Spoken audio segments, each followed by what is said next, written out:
Il n'y a jamais eu de vous séparer. C'est le plus vieux tour. Convaincre l'esprit qu'il existe un petit homme fragile essayant d'atteindre un Dieu distant. C'est cette croyance qui a construit les églises, nourri les systèmes de pouvoir et transformé la vie en une recherche sans fin. Joel Goldsmith appelait cela l'erreur primordiale. Il n'y a pas deux côtés. Il n'y a qu'une seule réalité, Dieu, apparaissant sous différentes formes. Le verre peut être une tasse, un pot ou une fenêtre, mais c'est toujours du verre. La conscience fonctionne de la même manière. C'est une chose indivisée sans frontières. Ce que nous appelons maladie, manque ou souffrance n'a aucune substance.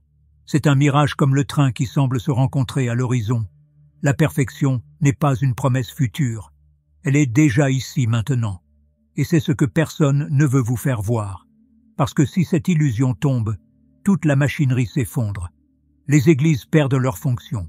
Les gouvernements perdent la peur comme monnaie d'échange. L'économie de la pénurie n'a plus de sens. Il n'y a pas de distance à parcourir.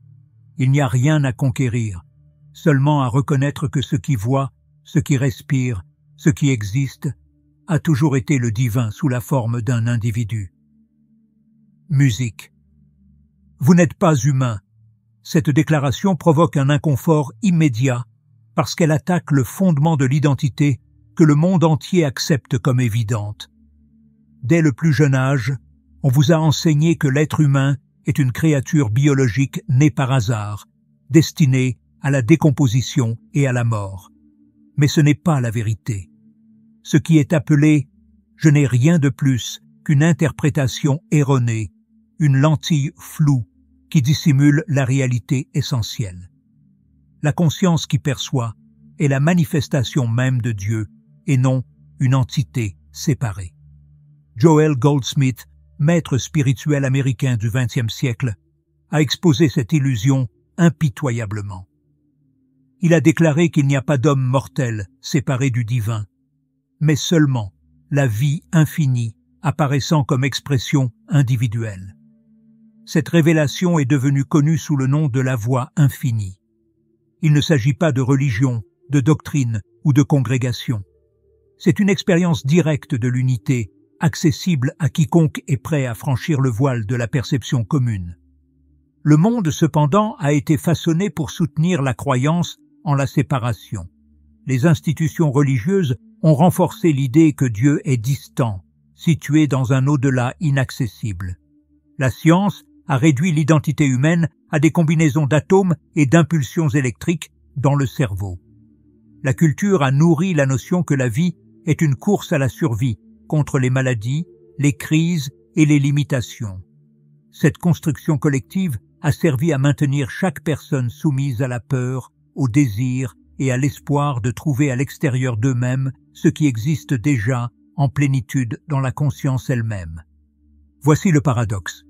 Malgré tant d'efforts pour la guérison, le progrès et la transformation, rien de tout cela n'est vraiment nécessaire. La perfection est déjà présente.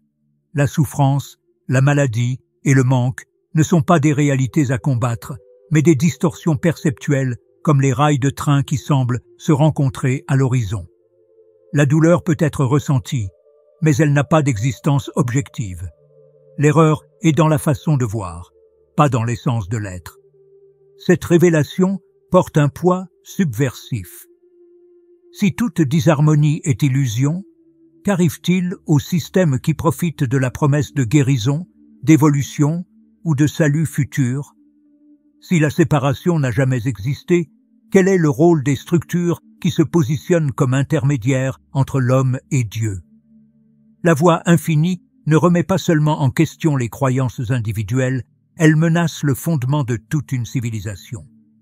Pour dévoiler ce secret, il sera nécessaire d'avancer à travers 6 mouvements interconnectés, chacun démontant une partie de la tromperie.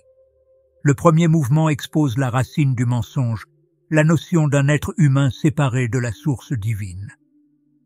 Cette croyance est l'erreur primordiale qui soutient toute souffrance. Le deuxième récupère les antécédents historiques et philosophiques qui ont nourri la vision de séparation des traditions religieuses aux écoles mystiques. le chemin qui a préparé le terrain pour que la révélation émerge sera tracé. Le troisième plonge dans le cœur du message, l'unité absolue entre Dieu et l'individu. La métaphore du verre et de la tasse révèle pourquoi il n'y a jamais eu de distance, seulement différentes formes de manifestation de la même substance. Le quatrième rassemble les piliers qui soutiennent l'enseignement, la guérison spirituelle qui dissout les illusions, le pouvoir transformateur de la parole comme révolution du temps présent, et la reconnaissance de la nature illusoire de toute disharmonie. Ce sont des points qui non seulement révèlent, mais aussi désarment l'idée fausse de l'esprit humain. Le cinquième mouvement montre les implications pratiques. Qu'est-ce qui change dans la façon de vivre quand on comprend qu'il n'y a rien à conquérir, que tout est déjà parfait? Maintenant, comment cette perception altère-t-elle la relation avec le corps, avec le temps, et même avec la recherche spirituelle elle-même? Le sixième est l'appel inévitable. Il ne suffit pas de comprendre intellectuellement. On doit franchir le voile de l'illusion à travers l'expérience directe. La méditation émerge comme la seule pratique capable de révéler la présence déjà existante, dissolvant la tromperie une fois pour toutes. Tout au long de cette vidéo, vous serez confronté à des questions inconfortables. Si la perfection est l'état présent, qui est-ce qui souffre? S'il n'y a pas de séparation, qui est-ce qui cherche Dieu? Ces questions ne sont pas des exercices rhétoriques. Ce sont des instruments qui découpent à travers la structure des croyances qui emprisonnent l'esprit. Ce qui se dresse devant vous est une connaissance qui peut être vérifiée dans la pratique de la conscience sans intermédiaire, sans promesse future, sans marchander avec le divin. C'est une science spirituelle qui vous invite à voir ce qui a toujours été là. Vous n'avez jamais été humain. En essence, l'identité humaine est le masque, la réalité divine est le visage. C'est par cette fissure que la lumière de la voix infinie commence à passer.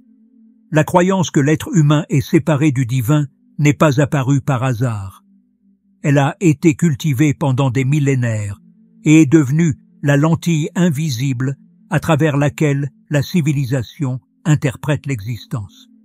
Comprendre comment cette illusion a été construite est essentiel pour percevoir la profondeur de la révolution proposée par la voix infinie. Les traditions religieuses les plus influentes ont toujours présenté Dieu comme un être externe situé dans un au-delà transcendant. Dans le judaïsme ancien, la relation avec le divin était médiée par des lois rigides et des prêtres qui fonctionnaient comme gardiens de la présence sacrée. Dans le christianisme institutionnel, cette distance s'intensifia. Le Christ fut transformé en un sauveur à adorer. Alors que la propre déclaration de Jésus « Moi et le Père ne faisons qu'un » fut réduite à une exception historique, non à une révélation universelle. L'islam, avec son emphase sur la soumission, renforça le modèle de distance radicale entre la créature et le Créateur. Ce qui se dresse devant vous est une connaissance qui peut être vérifiée dans la pratique de la conscience, sans intermédiaire, sans promesse future, sans marchander avec le divin. C'est une science spirituelle qui vous invite à voir ce qui a toujours été là. Vous n'avez jamais été humain. En essence, l'identité humaine est le masque. La réalité divine est le visage. C'est par cette fissure que la lumière de la voix infinie commence à passer. La croyance que l'être humain est séparé du divin n'est pas apparue par hasard. Elle a été cultivée pendant des millénaires et est devenue la lentille invisible à travers laquelle la civilisation interprète l'existence. Comprendre comment cette illusion a été construite est essentiel pour percevoir la profondeur de la révolution proposée par la voix infinie. Les traditions religieuses les plus influentes ont toujours présenté Dieu comme un être externe situé dans un au-delà transcendant. Dans le judaïsme ancien, la relation avec le divin était médiée par des lois rigides et des prêtres qui fonctionnaient comme gardiens de la présence sacrée. Dans le christianisme institutionnel, cette distance s'intensifia. Le Christ fut transformé en un sauveur à adorer. alors que la propre déclaration de Jésus, « Moi et le Père ne faisons qu'un », fut réduite à une exception historique, non à une révélation universelle. L'islam, avec son emphase sur la soumission, renforça le modèle de distance radicale entre la créature et le Créateur. Mais la notion de séparation n'est pas seulement religieuse. La pensée philosophique occidentale a également contribué à solidifier cette vision. Depuis Platon, la réalité a été divisée entre le monde des idées parfaites et le monde matériel imparfait. Augustin et Thomas d'Aquin ont façonné des siècles de pensée chrétienne basés sur cette division. Plus tard, le rationalisme de Descartes a établi une dualité irréversible entre l'esprit et le corps, créant la structure mentale qui domine encore la science moderne. L'être humain comme une machine, analysable en partie, déconnecté de toute essence spirituelle. Ces constructions, bien que distinctes dans leur forme, ont convergé dans le même effet. Convaincre l'individu que la vie est une tentative permanente d'approximation, approximation vers Dieu, vers les idéaux, vers la santé, vers la plénitude. La vie en vain, à être comprise comme une recherche incessante, toujours pointée vers un futur qui n'arrive jamais. En Orient, certains courants spirituels avaient déjà intuité l'unité que l'Occident avait perdue. Le Vedanta en Inde a toujours proclamé qu'Atman est Brahman. L'âme individuelle n'est pas différente de l'absolu. Le bouddhisme, surtout dans sa branche Mahayana, a dissous l'idée de l'œil séparé en révélant le vide comme nature essentielle de tous les phénomènes. Le taoïsme chinois insiste également sur l'indivisibilité entre l'être humain et le flux du Tao. Cependant, même dans ces traditions, la pratique se transforma souvent en système complexe, avec des couches de discipline et de rituels qui finirent par obscurcir la simplicité du principe originel. C'est à ce point que Joel Goldsmith se distingue. Il récupère l'essence du mysticisme, mais sans se lier aux traditions ou structures formelles. Il n'y a pas de rituel, il n'y a pas de dogme, il n'y a pas besoin d'intermédiaire. La voie infinie est une expérience directe. Reconnaître que le même pouvoir qui est appelé Dieu est la conscience qui maintenant perçoit, lit et respire. Cette emphase sur l'élimination de toute médiation révèle le caractère radical de l'enseignement. Pour comprendre ce mouvement, il est nécessaire de souligner deux concepts fondamentaux qui soutiennent tout le travail de Goldsmith. Le premier est l'illusion de séparation. Ce que le monde entier appelle réalité n'est rien de plus qu'une interprétation erronée. Le second est la présence éternelle. La perfection divine n'est pas quelque chose à conquérir dans le futur, mais la seule condition qui existe déjà maintenant. Ces concepts dialoguent avec les courants anciens, mais avec une clarté qui perce le brouillard de la spéculation. Alors que le néoplatonisme parlait de l'un se manifestant en émanation, Goldsmith évite toute abstraction et insiste que l'unité n'est pas un concept philosophique, mais le fait même de l'existence. Alors que le Vedanta s'appuyait sur les écritures et les gourous, la voie infinie rejette toute autorité externe. Le seul maître est l'expérience directe de la conscience en méditation. Ce point est décisif. Si toute disharmonie n'est qu'une illusion, alors il n'y a rien à corriger dans le monde extérieur. Cette perception démonte non seulement les religions, mais aussi la logique du progrès humain. Des civilisations entières se sont élevées sur l'idée de transformer la réalité, guérir les maladies, améliorer les conditions de vie, corriger les injustices. Goldsmith ne nie pas l'importance pratique de ces actions, mais révèle qu'au niveau essentiel, rien de cela ne touche la réalité divine. La création est déjà parfaite. Ce qui doit être dissous n'est pas le problème lui-même, mais la croyance qu'il a une substance. Ce déplacement est ce qui rend la voie infinie si provocante. Au lieu d'offrir des réponses faciles ou de promettre des récompenses futures, Elle démonte la base même de la recherche. Il ne s'agit pas d'atteindre quelque chose de nouveau, mais de reconnaître ce qui n'a jamais cessé d'être présent. Le voyage n'est pas vers l'avant, mais vers l'intérieur. Il n'est pas vers le futur, mais vers le maintenant.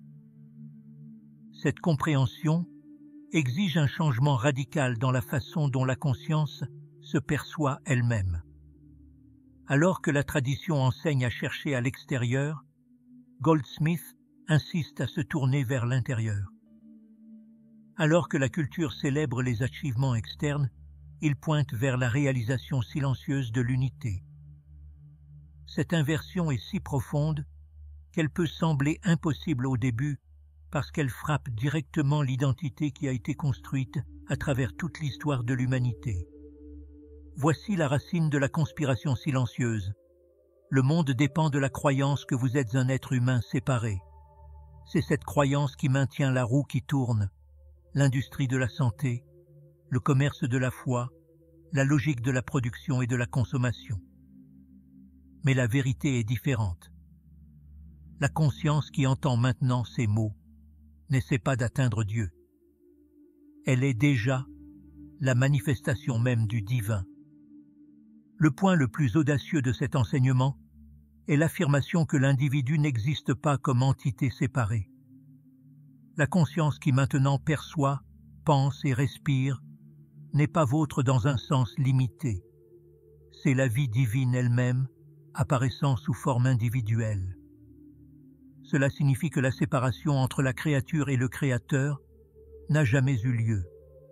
Elle n'a été qu'assumée comme fait, parce que l'esprit humain s'est habitué à voir la dualité là où seule l'unité existe. L'analogie de la tasse faite de verre aide à dévoiler cette vérité. Quand on regarde une tasse, on peut la décrire en termes de forme, fonction et usage. Mais au fond, ce qu'on voit, c'est du verre dans une certaine configuration. Si le verre est moulé en pot ou fenêtre, son essence ne change pas. Il en va de même avec l'identité. Vous pouvez apparaître avec des caractéristiques uniques, avec un corps et une histoire. Mais la substance qui vous constitue est la même vie divine. Il n'y a pas de verre d'un côté et une tasse de l'autre. Il n'y a pas Dieu d'un côté et vous de l'autre. La distinction n'est qu'apparente. Cette compréhension défait une erreur historique. L'interprétation que Jésus parlait de lui-même comme une exception. Quand il a déclaré « Moi et le Père ne faisons qu'un », il n'établissait pas un privilège personnel, mais révélait le principe universel qui gouverne toute existence. Transformer cette déclaration en exclusivité était ce qui a perpétué l'illusion de distance, poussant des générations entières dans une recherche qui ne pourrait jamais être complétée. Ce qui est en jeu ici n'est pas la théorie, mais une inversion complète dans la façon de comprendre la vie. Quand quelqu'un croit que Dieu est à l'extérieur, une relation de manque est automatiquement créée. On doit demander, attendre et essayer de conquérir. La vie quotidienne s'organise autour de ce sentiment de manque. Mais quand on comprend que la conscience elle-même est une expression du divin, il n'y a pas besoin de supplication. La prière change de nature. Elle cesse d'être pétition et devient silence. L'individu se tait, non pour parler, mais pour reconnaître la présence qui existe déjà. Ce changement est plus qu'une pratique religieuse. C'est une rupture psychologique qui dissout l'anxiété, la peur et la lutte. L'impact de ce noyau conceptuel devient encore plus évident quand il s'agit de guérison. La vue commune comprend la guérison comme un processus. Quelque chose qui était mal doit être réparé, que ce soit par la médecine, la psychologie ou même les pratiques spirituelles. Mais si l'unité est un fait, alors il n'y a pas de défaut réel à corriger. Ce qui existe n'est que l'apparence du défaut, une lecture déformée de l'esprit. La vraie guérison arrive l'instant où cette apparence est reconnue comme une illusion. Le corps n'est pas transformé. Ce qui se dissout et la perception erronée qu'il y avait maladie. Ceci n'est pas une métaphore. Pour Goldsmith, la guérison spirituelle est la disparition de l'image illusoire et la révélation de la perfection qui était toujours là. Ce principe affecte aussi la compréhension de la vie quotidienne. La culture dualiste enseigne qu'il y a deux plans, un imparfait humain et un autre parfait spirituel. L'individu s'efforce de migrer du premier vers le second, accumulant mérite, rituel ou progrès. Le noyau maintenant présenté détruit cette narration. Il n'y a qu'un seul plan, celui de la réalité spirituelle. Le soi-disant plan humain n'est pas une couche parallèle, mais seulement la vue déformée de cette même réalité. Il n'y a pas d'étape à gravir, pas de stade à conquérir. Le seul mouvement nécessaire est de percevoir correctement. Et percevoir correctement signifie aussi exposer les conséquences sociales de cette compréhension. Si chaque individu est déjà une expression du divin, aucune autorité ne peut se positionner comme intermédiaire. Les églises, les systèmes religieux ou les institutions qui promettent le salut futur perdent leur fondement. Le pouvoir de ces structures dépend de la croyance en la distance. Quand la distance se dissout, elles n'ont plus de fonction. C'est pourquoi ce noyau est si subversif. Il ne fait pas que bouleverser les croyances personnelles, mais menace le fondement de systèmes entiers qui soutiennent la culture. L'argument central ne peut donc pas être réduit à une simple inspiration. C'est un démasquage. L'erreur primordiale est la croyance que vous êtes un être humain essayant d'atteindre quelque chose de plus grand. Tant que cette croyance demeure, toute la vie devient lutte. Lutte pour la survie, pour la reconnaissance, pour le sens. Quand elle tombe, la vie se réorganise d'une autre manière. Le point de départ n'est pas le manque, mais la plénitude. L'individu arrête de chercher ce qu'il possède déjà. En essence, ce changement n'élimine pas les défis pratiques. Le corps vieillit encore et des situations difficiles continuent de surgir. La différence est la perspective. Ce qui était une fois vu comme un problème réel est maintenant compris comme une apparence transitoire. Cette conscience n'est pas une fuite, mais une reconnaissance. Ce n'est pas nier le monde, mais refuser de le traiter comme absolu. Au cœur de cet enseignement se trouve l'idée que vous n'avez jamais été humain en essence. Ceci n'est pas une offense à l'identité, mais la révélation que l'identité limitée a toujours été un masque. Derrière lui, ce qui se trouve est la réalité indivisible qui n'est jamais née et ne mourra jamais. Quand ceci est vu clairement, la recherche se termine. L'expérience de présence remplace l'anxiété de distance.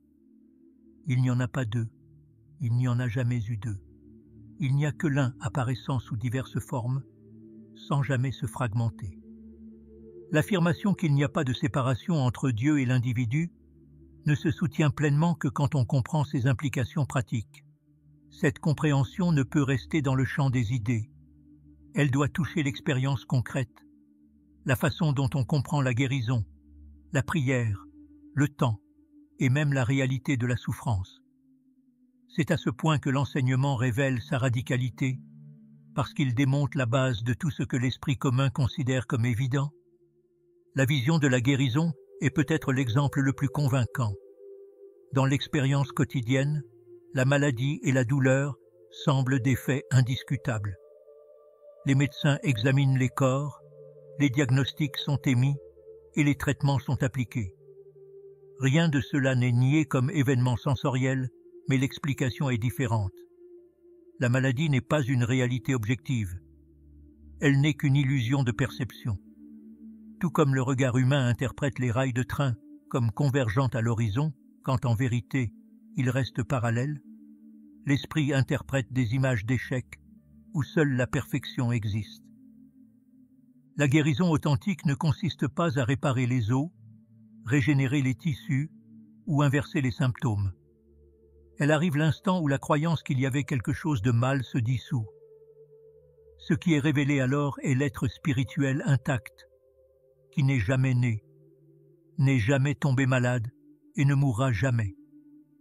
Quand une guérison instantanée se produit, ce qui est témoin n'est pas un processus graduel, mais la disparition de l'image illusoire et l'apparition simultanée de la réalité spirituelle qui était toujours là. Cette même logique atteint la notion même de prière. Pendant des siècles, l'humanité fut entraînée à diriger des mots, des demandes et des supplications vers un Dieu distant, dans l'espoir d'obtenir des faveurs ou du soulagement. Mais ce mouvement commence déjà par une erreur. La supposition qu'il existe quelqu'un de séparé, qui doit convaincre une force externe. La révélation que Dieu apparaît comme chaque individu dissout la structure. Il ne s'agit plus de parler à Dieu, mais de se taire et percevoir la présence qui est déjà. La parole est concentre ce secret. Ce n'est pas l'être humain demandant à Dieu, mais Dieu apparaissant comme individu. Quand cette perception devient claire, toute la dynamique de la prière change. Il n'y a pas de recherche de quelque chose d'absent, mais reconnaissance d'une présence constante. La conséquence pratique de cette vision est troublante pour le bon sens. Si Dieu apparaît comme chaque personne, la personne malade demandant de l'aide n'est pas un être humain imparfait, essayant d'atteindre la perfection. Elle est la vie divine même qui se manifeste déjà comme plénitude, obscurcie seulement par l'interprétation erronée. Le traitement ne consiste pas à essayer d'attirer la guérison, mais à enlever l'idée fausse de perception. La prière n'ajoute rien. Elle révèle ce qui était toujours là. Cette même logique démonte aussi la tyrannie du temps. La pensée humaine est accro à projeter dans le futur. Un jour, il y aura guérison. Un jour, l'illumination viendra. Un jour, l'harmonie sera atteinte. Mais la vérité spirituelle n'existe pas dans le futur. La réalité divine ne peut être vécue que dans le présent absolu. Le verbe correct n'est pas sera, mais est. La perfection n'attend pas les conditions idéales pour se manifester. Elle constitue déjà le fondement de tout ce qui existe. Quand on affirme que Dieu est, que la vie est, que l'harmonie est, ceci n'est pas de la rhétorique, mais refuser de participer à l'illusion du temps. L'anxiété se dissout parce qu'il n'y a pas d'attente. Le futur perd son pouvoir puisque rien ne peut être ajouté à ce qui est déjà complet. Cette reconnaissance a un effet direct sur la pratique spirituelle. Celui qui demande de l'aide n'a pas besoin de quelque chose qui viendra encore, mais de clarté pour percevoir ce qui est déjà présent. La prière correcte n'est pas un mouvement de transformation, mais un témoignage de la perfection qui existe maintenant. Maintenant il est fils de Dieu signifie exactement ceci. La réalité n'attend pas la disparition des symptômes ou l'accomplissement des rituels. La vérité est déjà, et le travail spirituel n'est que de soutenir cette conscience. Enfin, la réalisation qui couronne toutes les autres. Ce qui est appelé disharmonie n'a jamais eu de réalité objective. Maladie, péché, limitation, manque, toutes ces expériences appartiennent au domaine de l'illusion.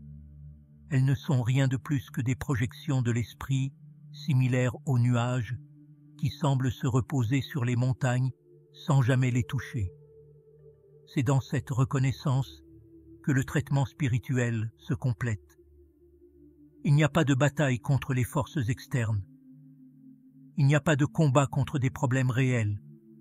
Il y a seulement le démasquage de l'illusion. Une fois perçue comme telle, elle perd tout pouvoir. Personne n'a jamais été blessé par une erreur de perception. La blessure n'existe que tant qu'on croit que l'apparence est substance. Cette vision ne doit pas être confondue avec l'indifférence. La souffrance est ressentie intensément, mais on ne lui permet pas d'être reconnu comme absolu. Le praticien spirituel ne nie pas la douleur. Il la met en perspective, refusant de lui accorder autorité. Le secret est de cultiver une conviction profonde que ce qui apparaît comme problème n'est qu'une image illusoire. Cette conviction n'est pas un simple exercice intellectuel, mais une expérience vivante qui dissout automatiquement l'erreur et ouvre l'espace pour que l'harmonie se manifeste. Les 4 aspects analysés, la guérison qui dissout les illusions, la parole « est » qui élimine la dualité, la conscience du « est » qui dissout le temps et la reconnaissance de l'irréalité de la disharmonie, ne sont pas des parties isolées. Ils s'entrelacent dans la même révélation. La guérison n'est possible que parce que la disharmonie n'était jamais réelle. Le pouvoir du « est » ne devient évident que quand on perçoit que la présence n'est pas future mais actuelle. La reconnaissance que tout est déjà parfait élimine le besoin de demander ou d'attendre. Le cercle se ferme. Il n'y a pas de maladie à guérir. Il n'y a pas de futur à conquérir. Il n'y a pas de distance à surmonter. Il y a seulement la réalité divine, apparaissant sous de multiples formes, toujours parfaite, toujours présente. L'impact de ceci va bien au-delà de la vie individuelle. Cette vision menace directement la logique de la société, qui se soutient sur la croyance de séparation, manque et temps. Des systèmes entiers, de la médecine aux religions institutionnalisées, de l'économie basée sur la pénurie aux idéologies de progrès infini, dépendent de cette croyance pour exister. Quand elle se dissout, l'individu n'est plus otage. Il n'a plus besoin de se soumettre à la promesse d'un futur meilleur, parce que la plénitude est déjà maintenant. Il n'a plus besoin de surrendre le pouvoir aux autorités externes, parce que sa présence se manifeste déjà dans sa propre conscience. C'est la vraie révolution silencieuse.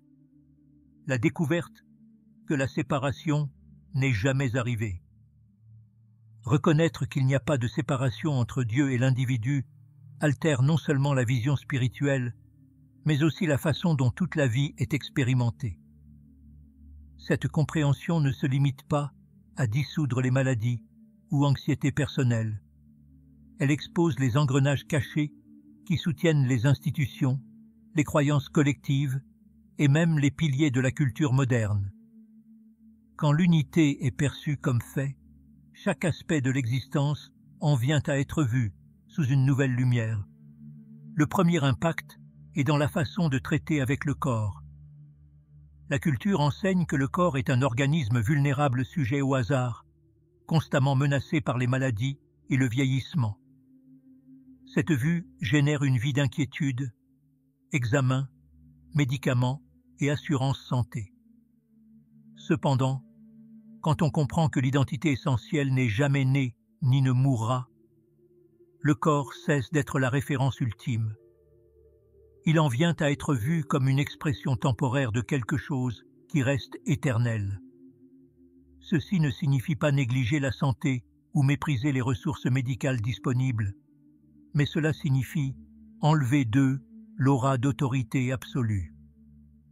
Le corps n'est plus interprété comme prison ou fragilité, mais comme une forme transitoire à travers laquelle la vie divine se manifeste. Ce changement réduit drastiquement la peur parce que l'individu ne se perçoit plus comme otage de forces externes. Le second impact se produit dans la relation avec le temps. La pensée commune est piégée dans le cycle des attentes. Travailler aujourd'hui pour conquérir demain, souffrir maintenant pour mériter plus tard, toujours s'améliorer en recherche d'un point d'arrivée. Cette logique gouverne les religions, les systèmes politiques et des économies entières. Cependant, quand on comprend que la perfection est un présent absolu, le futur perd le poids qu'il avait toujours. La vie cesse d'être effacée et devient contemplation. Ceci n'élimine pas les responsabilités ou engagements, mais dissout l'illusion que quelque chose d'essentiel dépend de ce qui viendra encore. Ce qui doit être vécu est déjà ici. Cette conscience libère l'individu d'une des plus grandes prisons. L'espoir projeté indéfiniment, toujours reporté, toujours hors de portée. Un troisième développement se révèle dans la façon de traiter avec la souffrance humaine. La douleur, la pénurie et le conflit semblent des réalités concrètes, mais sont démasquées comme perceptions erronées. Ce point génère une résistance immédiate parce que rien ne semble plus réel que l'expérience de la douleur. Pourtant, la perspective spirituelle affirme que la douleur est vécue comme sensation, mais n'a pas de substance en elle-même. Elle est comme une ombre qui n'existe que tant qu'il y a croyance en sa solidité. Quand on refuse de lui accorder ce pouvoir, quelque chose se transforme. La souffrance n'est pas niée, mais perd la condition d'absolu. Le praticien spirituel peut faire face aux situations difficiles avec une autre posture. Au lieu de lutter contre les problèmes comme s'ils étaient des forces objectives, il soutient la vision que la réalité essentielle reste intacte. Cette posture n'est pas une fuite, mais une façon radicale de désarmer la terreur qui accompagne normalement la douleur. Les implications s'étendent aussi au domaine des institutions sociales. Les religions structurées, par exemple, dépendent de la croyance en un Dieu distant. Elles prospèrent en offrant des moyens de réduire la distance. Rituels, sacrements, intermédiaires. Si l'unité est reconnue comme fait accompli, ce modèle s'effondre. La recherche de médiation externe perd son sens parce qu'il n'y a pas de distance à surmonter. C'est pourquoi cet enseignement est si déstabilisant. Il menace directement les systèmes qui se soutiennent sur l'illusion de séparation. La même logique s'applique au monde économique. Tout le capitalisme est construit sur l'idée de pénurie. Quelque chose manque, et pour l'obtenir, on doit produire, concurrencer et accumuler. Ce mécanisme maintient des sociétés entières qui tournent. Mais quand on comprend qu'il n'y a pas de manque réel, que la substance de la vie est infinie, la logique de la pénurie commence à perdre crédibilité. L'individu arrête de se percevoir comme un consommateur en manque éternel et en vient à se voir comme une expression de plénitude. Ce changement ne détruit pas automatiquement les systèmes économiques, mais mine silencieusement leur pouvoir psychologique. La promesse de complétude externe ne peut manipuler ceux qui ne se perçoivent pas comme manquants. Un autre champ profondément affecté est celui des relations personnelles. La culture de la séparation enseigne que chaque personne est un individu isolé, cherchant dans l'autre complément, sécurité ou validation. Cette dynamique génère des liens marqués par la peur et le désir soutenus par l'illusion d'incomplétude. Mais si chaque être est une manifestation du même tout, les relations cessent d'être des transactions et deviennent des reflets de l'unité. L'amour cesse d'être un manque et devient reconnaissance. La compétition perd son sens parce qu'il n'y a pas deux séparés disputant des ressources rares. Il y a diverses expressions d'une seule réalité. Ce changement est révolutionnaire parce qu'il dissout la racine du conflit humain. La croyance que l'autre menace mon existence. L'effet le plus profond, cependant, se produit au sein de la pratique spirituelle elle-même. Pendant des siècles, l'illumination fut cherchée comme but distant, quelque chose réservé aux saints ou maîtres. L'enseignement analysé ici élimine cette distance. Il n'y a pas d'étape à atteindre. Il n'y a pas de mérite à accumuler. Ce qui est appelé illumination n'est que la reconnaissance de ce qui est déjà. Cette révélation est à la fois libératrice et inconfortable. Libératrice parce qu'elle termine la course infinie pour les achievements spirituels. Inconfortable parce qu'elle enlève de l'ego sa narration favorite, qu'il est en voyage pour devenir quelque chose de plus grand. L'ego n'aime pas entendre qu'il n'y a jamais eu de voyage, qu'on a toujours été à la maison. Ce déplacement exige du courage parce qu'il démonte des structures très enracinées. Sans l'illusion de séparation, la justification pour de nombreuses pratiques qui sont devenues traditions disparaît aussi. Il n'y a plus besoin de promesses, marchands ou formules magiques.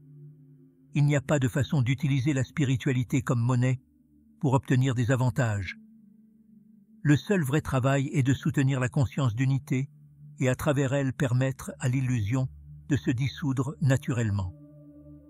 Les implications de cette compréhension sont radicales, mais aussi pratiques. La vie cesse d'être mue par l'effort de corriger, conquérir et atteindre, et en vient à être vécue comme témoignage de ce qui est déjà. Ceci ne génère pas de passivité, comme il pourrait sembler à première vue. Au contraire, cela génère une action plus lucide, libre de l'anxiété des résultats.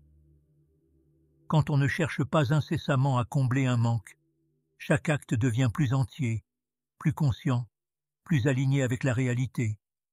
En percevant ceci, il devient clair que cet enseignement n'est pas juste une autre théorie spirituelle.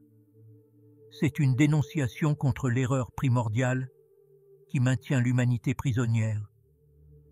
La croyance qu'il existe un être humain séparé, condamné à lutter contre les limitations.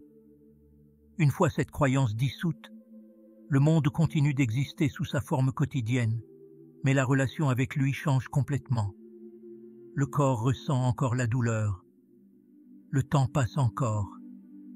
Les défis continuent, mais ils ne sont plus interprétés comme absolus. Ils ne sont que des apparences passagères superposées sur une réalité qui reste intacte. C'est le point où la vie pratique et la vision spirituelle convergent. La dissolution de l'illusion ne mène pas au mépris du monde, mais à la liberté au milieu du monde. L'individu continue de vivre, travailler, se relier, mais sans se laisser emprisonner par la peur ou la promesse de complétude future. Il découvre qu'il est déjà entier, déjà une expression d'une plénitude qui ne peut être fragmentée. Cette découverte ne change pas seulement sa vie intérieure, elle subvertit silencieusement les systèmes qui se nourrissent de la croyance en la séparation. Si toute souffrance est une apparence illusoire, si toute maladie n'est qu'une perception erronée, et si la séparation entre Dieu et l'individu n'est jamais arrivée, que reste-t-il devant cette révélation? La réponse est inconfortable et libératrice à la fois. Seul reconnaître reste. Ce mot si simple définit ce qui a été déplié ici, en concept, analogie et provocation. Reconnaître que ce qu'on a toujours jugé être un être humain, isolé, limité, en recherche de quelque chose de plus grand, n'était jamais plus qu'une erreur. Cette reconnaissance ne peut être confondue avec croyance aveugle ou adhésion à des dogmes. La différence est cruciale. Une croyance peut être répétée, défendue et même imposée, mais elle continue d'être un produit de l'esprit. Ce qui est proposé ici est expérience directe soutenue dans le silence intérieur et dans la pratique d'attention consciente. Par conséquent, il ne s'agit pas d'accepter une théorie, mais de tester, observer, laisser la conscience elle-même révéler ce qui est derrière les apparences. La question inévitable est « Pourquoi si peu arrivent à vivre de cette perception ?» La difficulté n'est pas dans la vérité elle-même, mais dans le poids de siècles de conditionnement. Depuis la naissance, chaque individu est entraîné à croire qu'il est un corps fragile dans une lutte contre un monde hostile. Cette narration se répète dans les religions, systèmes éducatifs et même dans le langage quotidien. Se libérer de cela exige désapprendre, désarmer l'esprit et permettre au silence de remplacer l'avalanche de pensées. C'est un processus simple en essence mais défiant parce qu'il confronte directement l'identité construite à travers une vie entière. Cette confrontation ne doit pas être évitée. C'est dans ce choc que l'illusion perd sa force. Quand quelqu'un se permet d'arrêter même pour des moments et plonger dans le silence, il perçoit quelque chose qui ne dépend pas du temps, de l'espace ou de la circonstance. Cette présence n'a pas besoin d'être fabriquée. Elle est déjà. Le travail consiste seulement à faire taire les voix internes qui insistent à projeter manque, peur et attente. Cette pratique n'est pas un exercice intellectuel, mais un plongeon dans la source même de la conscience. Et ici surgit la vraie provocation. Si la perfection est déjà absolument présente, quel sens cela a-t-il d'organiser la vie autour de promesses futures? Quel sens ont les institutions qui demandent obéissance en échange de salut? Quelle valeur possèdent les systèmes qui se nourrissent de manque? Ce qui est en jeu n'est pas seulement la transformation individuelle, mais la révélation que des structures entières de la société s'élèvent sur un mensonge fondamental. L'unité est un fait, mais tant qu'elle n'est pas reconnue, l'humanité continuera de vivre comme si elle était esclave de la séparation. Cet enseignement ne promet pas une vie sans défis. Douleur et perte continueront de surgir. La différence est qu'elles ne seront plus interprétées comme force absolue capable de définir l'existence. La souffrance perd le statut de réalité ultime et en vient à être vue comme apparence transitoire. Ce changement de perspective est ce qui permet de passer à travers la douleur sans être détruit par elle. L'individu ne se perçoit plus comme victime des circonstances, mais comme témoin d'une réalité qui reste intacte malgré les apparences. C'est la libération la plus profonde. Vivre dans le monde sans être son prisonnier, continuer d'accomplir les responsabilités, travailler, se relier, mais sans le fardeau de la peur constante ou de l'espoir reporté. Vivre de la reconnaissance que la plénitude ne dépend pas du temps, de l'effort ou de la conquête. Vivre en sachant que ce qu'on est n'est jamais né et ne mourra jamais. Cependant, arriver à cette reconnaissance exige quelque chose de plus subtil que la compréhension intellectuelle. L'ancienne discipline de la méditation émerge non comme une technique, mais comme le démontage de la technique elle-même, l'abandon systématique du bruit mental, jusqu'à ce que seule la présence reste. C'est ici que le paradoxe s'aiguise. L'esprit qui cherche l'illumination est l'obstacle même à sa réalisation. Le déclic de reconnaissance, ce moment indubitable quand l'unité se révèle comme auto-évidente, ne peut être fabriqué par la volonté ou l'effort. Il surgit dans les lacunes entre les pensées, dans l'espace où le narrateur constant se tait finalement. Ce que la méditation enlève n'est pas la réalité, mais le commentaire persistant sur la réalité. Chaque session devient une expérience d'humilité épistémologique, découvrant combien de ce que nous appelons expérience est en fait interprétation superposée sur interprétation. Les maîtres l'ont compris. Aucune quantité de sophistication conceptuelle ne peut remplacer la rencontre brute avec la conscience s'examinant elle-même. C'est pourquoi chaque tradition authentique arrive finalement à la même prescription. Asseyez-vous, soyez silencieux et observez ce qui reste quand toute construction mentale cesse. Les implications s'étendent au-delà de la transformation personnelle. Si l'unité est effectivement la nature fondamentale de la réalité, alors chaque système construit sur la séparation, des hiérarchies théologiques aux modèles économiques basés sur la pénurie, se trouve exposé comme fiction élaborée. La question devient non pas si ceci est vrai, mais si l'humanité peut se permettre de découvrir que c'est vrai. Toute l'architecture de la civilisation assume la validité de l'illusion, même que cet enseignement dissout. Tout changement commence par comprendre votre rôle comme co-créateur. Et la seule façon de se connecter avec cette intelligence divine est à travers la méditation. Nous avons développé un ensemble d'outils audio pour vous aider à accéder à cet état supérieur de conscience. Pour en apprendre plus et obtenir un accès immédiat, cliquez sur le lien à l'écran ou dans les commentaires. Si cette vidéo a résonné avec vous, écrivez dans les commentaires.